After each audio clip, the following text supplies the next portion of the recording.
अगर किसी को सरदार बनाया, अफ्ताब में अगर किसी को सरदार बनाया, अजियार में अगर किसी को सरदार बनाया, हजरात सूफिया में अगर किसी को सरदार बनाया, नुकाबा में अगर किसी को सरदार बनाया, तो क़यामत तक के लिए वो से पाक को सरदार बना दिया।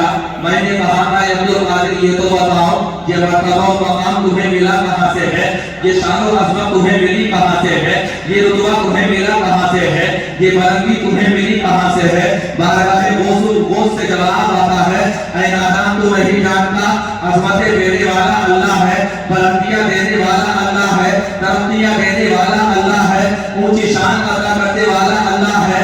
अगर मुझे इमामुल औलिया किसी ने बनाया है तो परवरदिगार आलम ने बनाया है। पता चल गया, बुलंदी उसी को मिलती है जिसे रब चाहता है, तरक्की उसी को मिलती है जिसे रब चाहता है, शान और इज्जत उसी को मिलती है जिसे रब चाहता है। अब ये मत सोच लेना कि जो बादशाह होता है वो इज्जत वाला होता है, जो मनसबदार होता है वो इज्जत वाला होता है, जो ओहदेदार होता है वो इज्जत वाला होता है। ऐ मजदूरी वालों, मैं तुम्हें बता देना चाहता हूँ, इज्जत वाला वो नहीं होता जो पैसे वाला हो, हजरात इज्जत वाला वो नहीं होता जो दौलत वाला हो, इज्जत वाला वो नहीं होता जो ओहदा और मनसब वाला हो, बल्कि इज्जतें उसको मिलती है जिसे रब चाहता है। मियां की अगर मनसबी होती है तो खुदा की कसम कमजोर भी ताकतवर बन जाता है। आपको तारीख का पता नहीं है, हजरात तारीख उठा करके देखिए, बड़े बड़े बादशाह इस दुनिया में पैदा हुए, आपको बदला जाते हैं बादशाहों का नाम सुनकर, आप बदला जाते हैं परवानवाओं का नाम सुनकर, आप बदला जाते हैं हजरात मनसबदारों का नाम सुनने के बाद में। लेकिन मैं तुम्हें बताना चाहता हूँ, ऐ लोगों सुनो, जब परवानवाओं की बात आती है, हजरात हाकिमों को बात आती है, शहंशाहों की बात आती है, तो मुझे शहंशाह का वाक़या याद आता है। और वो शहंशाह ऐसा शहंशाह कि लोगों से उसने कहलाना शुरू किया था कि मैं बादशाह वक्त हूँ। हजरात खबर इतना बढ़ा, तकब्बुर इतना बढ़ा, गुरूर इतना बढ़ा कि हजरात उसने दौलत की नशे में आकर के, बादशाह के नशे में आकर के लोगों से कहलाना शुरू कर दिया। ऐ लोगों, मुझे खुदा कहो, खुदा की कसम हजरात, एक बादशाह वक्त ने अपने आप को खुदा कहलाना शुरू किया। अल्लाह तबारक व तआला ने उसकी मौत को दुनिया वालों के लिए बारी से इल्म बना दिया, और ऐसा बारी से इल्म बनाया, ऐसा बारी से इल्म बनाया, ताकि किस बात को उठा करके देखो कि ये मानने के लिए आया था उस बादशाह को, तो अल्लाह ने किसी इंसान को नहीं भेजा था, किसी ताकतवर हजरात परिंदे को नहीं भेजा था, बल्कि अल्लाह ने उसे मारने के लिए एक मच्छर को भेजा। सुभान अल्लाह, नारे तकबीर, नारे तकबीर, नारे रिसालत, खिदमत अहले सुन्नत, नारे तकबीर। सुभान अल्लाह, सुभान। मुस्कुराकर कहते हैं सुभान अल्लाह। अच्छा, बात नीचे वालों की समझ में आ रही हो तो वो भी कहें सुभान अल्लाह। यकीनन आप हजरात महसूस होंगे, लेकिन तवज्जो रखिए, उसकी वजह यह है कि जैसे आप हजरात सुनेंगे वैसे ही इंशाअल्लाह आप हजरात को सुनाया जाएगा। अल्लाह ने मच्छर को भेजा था, मच्छर को, और मच्छर आया था अपने वक्त की सुपर पावर ताकत से टकराने के लिए। आज के जमाने में तो आप हजरात खबरा कहते हैं, सामना बादशाह से हो रहा है, सामना हुकूमत से हो रहा है, हजरात मोहतरम सामना उस शख्स से हो रहा है कि जिसके सर पर हजरात ताज रखा हुआ है। मैं तुम्हें बताना चाहता हूँ, ऐ लोगों सुनो, बादशाहों से घबराया मत करो, हुकूमतों से घबराया मत करो, इख्तियार वालों से घबराया मत करो,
मलेरिया तो आदमी को लगा है। अच्छा, इधर वालों की तवज्जो है कि नहीं है? आज लोग तो ये सोच रहे हैं मैरिज हो है तो इसी तरह से बैठना है जैसे रात नसरात दावत में बैठा जाता है। कुछ ने दीवार को पकड़ लिया, लेकिन ईमानदारी से बता रहा हूँ दीवार कमजोर नहीं है। आप अपनी कमर को मजबूत कीजिए कि दीवार माने इश्क़ मोहम्मद को देखकर घबरा गई है कभी कभी और गर्दन में हाथ डाले हैं, माहौल मुझूम है, गुजरा है इन हदों से मुसलमान कभी कभी। एहसास दिलाओ होता एक मच्छर चलाने या टकराने के लिए तो गाड़ी उठा करके देखो मुफस्सिरीन कहते हैं अज़ान बनाने वाला बच्चा सुपर का बनाने वाला बच्चा कोई ताकतवर नहीं था, आने वाला बच्चा कोई सेहतमंद नहीं था, बल्कि मुफस्सिरीन कहते हैं कि जिस मच्छर को अल्लाह ने भेजा था वो एक टांग से मासूम था। वो टकराने किससे आया? सुपर पावर ताकत से। टकराने किससे आया? बाबे के बादशाह से। टकराने किससे आया? हज़रात उस बादशाह से कि जिसके हाथ में तलवार भी थी, हज़रात दरबार में सजे हुए सिपाही उसके थे, शहर में मुझे व्यक्ति उसके थे। बच्चा आया और आकर के बादशाह है वक्त की नाक के हज़रात रास्ते से तबाह के अंदर उतर गया और हज़रात उस बच्चे ने जब बादशाह के तबाह के भेजे को चाकना शुरू किया तो खुदा की कसम हज़रात बादशाह की बेचैनी का आलम ये था। तबीबों को बुलाया गया, हकीमों को बुलाया गया, इलाज करने वालों को बुलाया गया, बड़े बड़े जराहों को बुलाया गया। कहा गया मैं मुआलिजो दिमाग का इलाज कर दो, प्रेशर चलता रहा है। हज़रात इलाज करने वाले आए, हकीम आए, जैद आए, तबीब आए, सबने बादशाह से कह दिया कि इसका कोई इलाज नहीं है। एक यूनान के हकीम ने कहा था इलाज हमारे पास मौजूद है, बताओ इलाज क्या है? सुपर पावर ताकत को इलाज बताया गया और वो इलाज ये था कि सुबह शाम तुम्हारे सर पर तस्तूरे लगेंगे तब तुम्हारे सर पर इलाज क्या था समझ में आ रहा? माशाअल्लाह आप जरा समझदार हैं। सुबह शाम तस्तूरे लगेंगे पता चल गया कोई दुनिया का बादशाह जरूर हो सकता है, लेकिन रब से बड़ा बादशाह कोई दूसरा नहीं हो सकता। जब अगर चाहता है तो कमजोर भी ताकतवर बन जाता है। तो घबराते क्यों हो? हज़रात यकीन बरतो अल्लाह की रहमत पर, भरोसा करो अल्लाह तबारक व तआला की कुदरत पर। अल्लाह अगर चाहता है तो खुदा की कसम हज़रात हाथियों को अबाबिलों से मरवा देता। रब अगर चाहता है तो हज़रात मैदान बद्र के अंदर हज़रत माऊस से अबू जहल का काम कुरान करवा देता है। यहाँ एक तारीख मैंने पढ़ी है, मुस्कुरा करके कहो सुभान अल्लाह। तुम्हें तारीख किसी और की तारीख नहीं, हज़रत मौला अली की तारीख सुनाता हूँ। किसकी तारीख? की तारीख, दामाद मुस्तफा की तारीख, शोहर रसूल की तारीख।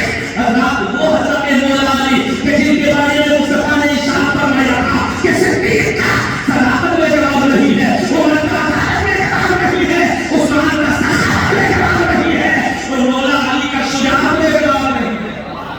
सुभान अल्लाह।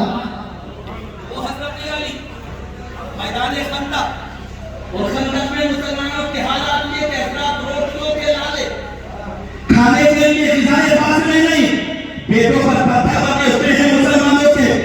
अपनी हिफाजत के लिए हिसाब कर लिया गया है खंदक का। खंदक खोदी गई, मुस्तफा ने रहमत बरस से नफीस हाथ में कुरान लेकर के हज़रात खंदक में उतर गए।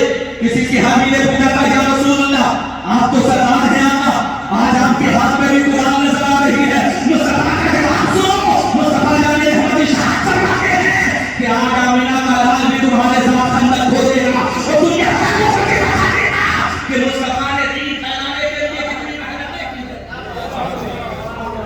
तुमको ये सोचते हो कि कॉफी पी ली तो हक अदा हो गया? अच्छा खामोश क्यों हो गए? पी नहीं है क्या वजह? और ऐसी पी के ऊपर वालों का भी ख्याल नहीं आया मुझे भी पीनी के नहीं। माइक से मुंह हटा करके कह रहा हूँ बहनोई वालों समझ लेना, यूट्यूबरों से भी कह रहा हूँ तुम भी हटा देना हज़रात इस बात को, वरना कहीं ऐसा ना हो कि बात कहाँ से निकले कहाँ तक पहुँचे। मियाँ तुम तो इतने घूमते के ऊपर वालों को भी भूल गए। ये पता नहीं चला कि आज मेहमान कौन है मेजबान कौन है। इतने खोए ऐसे खोए ये लग गए लाइन में जाकर के कतार में लग गए। हज़रात मैंने देखा अजीब हालात थे, किसी के हाथ में जग था, किसी के हाथ में जग था, सबको देखा गया लेकिन स्टेज वालों को नहीं देखा। बताओ ईमानदारी से बात करते हैं